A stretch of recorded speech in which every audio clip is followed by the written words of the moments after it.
Alright guys, welcome back to another brand new video. We will be covering a brand new total body calisthenics workout. We are at a gym today. The only thing you really will require, apart from some type of elevation, if you guys don't have parallettes, you can use some yoga blocks, you can use plates. I will say this before we do begin, whatever it is that you are trying to change on your own personal body will dictate how you structure this program. For example, I'm going to start with chest just because I'm trying to grow my chest more than any other body part. But for you, say if you want to start with maybe getting a better core, sculpting your abs a little more, I would say start with some ab work. If you want to structure the back a little better, start with the back. So depending on whatever you want to personally grow and kind of define more in your own body will dictate how you start. But I'm starting with elevated push-ups. All we're doing now that we've added a little bit of elevation, we've increased the range, which makes the movement a lot more demanding, a lot harder. Same thing as always, I'm going to spread my hand fully. I'm going to get into my plank position here, feet together to make it a lot harder.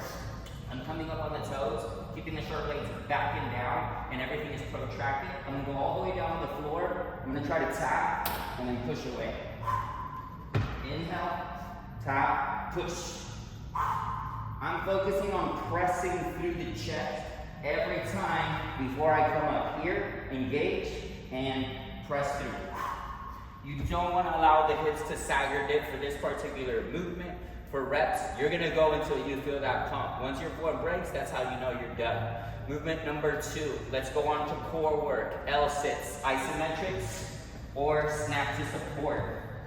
This is a great movement to kind of start developing the strength or the necessary strength in the core to be able to hold the L-sit. So I'm starting with this hollow body position. There is a little bit of space between the lower back and my floor. Every time that I snap up, my goal is to press my lower back down into the floor as I come up. So, deep breath in, I'll do it slow first. Up, press. I'm actually breaking contact with the floor. A little faster, breathe in. Breathe in. And you would hold that for a couple of seconds, maybe 1 to 2. If you are unable to hold the position, start here. Start with single legs. Keep the hips on the floor. If you can do both, lift up and keep the feet down. Either one of those will help you progress to the actual L-sit. Next movement, we're moving over to the wall, or in this case, over to the beam. We're going to be doing wall walk-ins and walkouts. So we're now going to transition to a wall walk-in or a wall walkout. I'm going to use this beam for demonstration, but feel free to do this on the wall. I'm going to remove my shoes just because it's a little easier for me to pick up signals from the feet whenever I do make contact with anything. This will help progress you to be able to do stuff like the handstand, handstand walks. It's a lot of upper body strength development, but it also helps with stability and core, which is the foundation. So I'm going to use this beam. I'm going to start here, and I'm going to walk all the way in towards the beam until my nose or my lips or my face is pretty damn near the wall where I'm almost kissing it. Okay? Just be careful. Okay? Here, all the way up.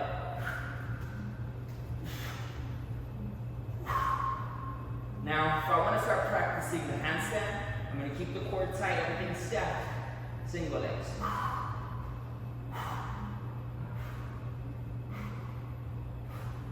And then same thing, walking down.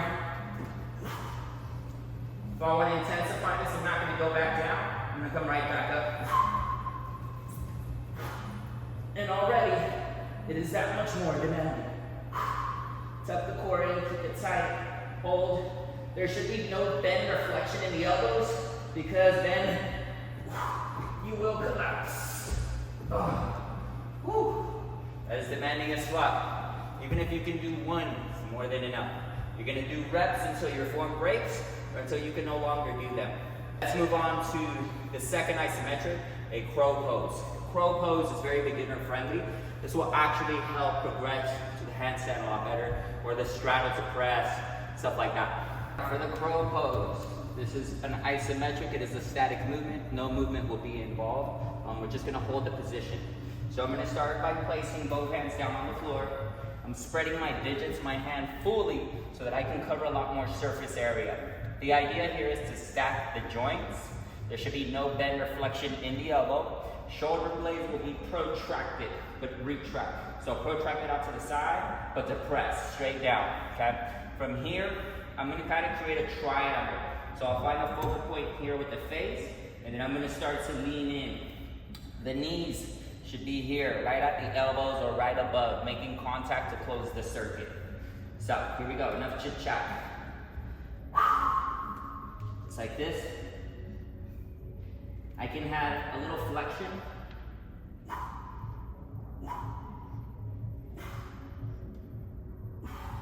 So you'll notice a lot of support is on the elbows due to the flexion or bend. This is a very beginner-friendly movement. That's one way you can start. As you start to get better and progress, that flexion will go into extension where you fully lock the arm out. And that will help develop a lot more upper body strength, specifically translating to the planche and stuff like that. But practice this one first. Get real comfortable at just finding your 0 point, which is the point where your body finds true equilibrium or balance.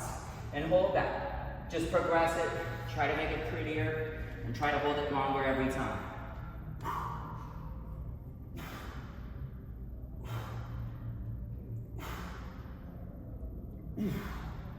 Whew. All right, and then the very final movement for today, pull-ups. All right, so this is the very last thing for today, pull-ups. It does matter tremendously if I'm doing pronated, supinated, one overhand, one underhand, neutral. It does matter a whole lot. For today's practice, just keep it super simple, keep it prone, keep it super down. Whatever's harder for you, that's what I would say focus on. So I'm gonna start with overhand grip, and we're gonna do some pull-up. When I pull, remember, visualize your hands as hooks. You're really pulling with the elbow in the back, not the arms. Everything tight.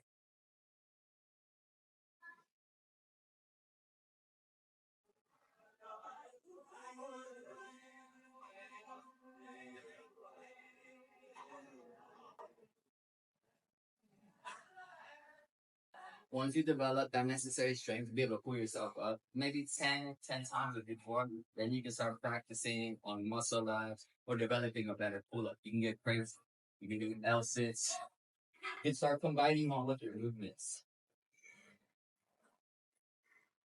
See that?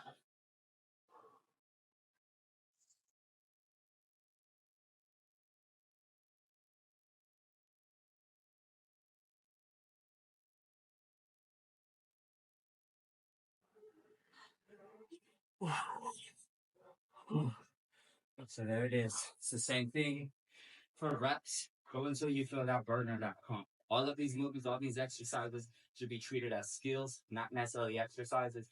Focus on your quality as opposed to your quantity. So more how you do it instead of how many you do. Yeah, that's it for today. I'll train hardy, right? If y'all got any questions, leave them down below. And then we'll get to a brand new video on Monday.